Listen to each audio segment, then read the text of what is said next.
আমি রান্নায় চলে আসলাম মাত্র আসে নামাজ পড়ে রান্নায় আসলাম, তার আগে একটু আগে আসছি।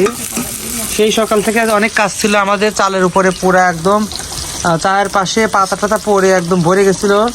পুরা পিছনের চাল দিয়ে একবারে পুরা ঘরের উপর দিয়ে, আপনার রান্নাঘরের উপর দিয়ে, বাথরুমের উপর দিয়ে সব পাতা টাতা ঝাড় দিয়ে একদম গোসল করতে করতে করতে 3:30 বাজে গেছে।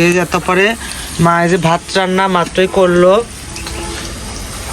ভাত রান্না হয়ে গেছে। যে ভাত রান্না যে করছে গরম গরম ভাত, এখানে মরিচ ভাজা উঠিয়ে রাখছি। আজকে রান্না হবে যে শাক ভাজি, এটা লাল শাক ভাজি করব। আর এই যে নদীর পুঁটি মাছ, সেই পুঁটি মাছ আজকে ভাজি হবে। আর ডিম রান্না আজকে, কালকে ডিম রান্না রেখেছি, আজকে এগুলা দিয়ে রাতের খাবার হবে। আর সেইটা দুধ ভাত করবো, আর হচ্ছে আপনার ভর্তা করব আজকে। এদিকে মা যে করতেছে বেগুনি মাখাচ্ছে, বেগুনি ভাজি করব।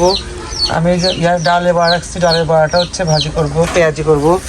আর মা নিয়ে আসো, কি বলেন না, চিপ নিয়ে আসো, এই থাকবো তুই। আজকে সারাদিন অনেক কাজ করছি আমি। মা দুদিন এদিকে আমার রান্না দেখতে আসছে, বুবি দেখতে আসছে। ওর নাম আসমানি, তাই তোমার নাম আসমানি না?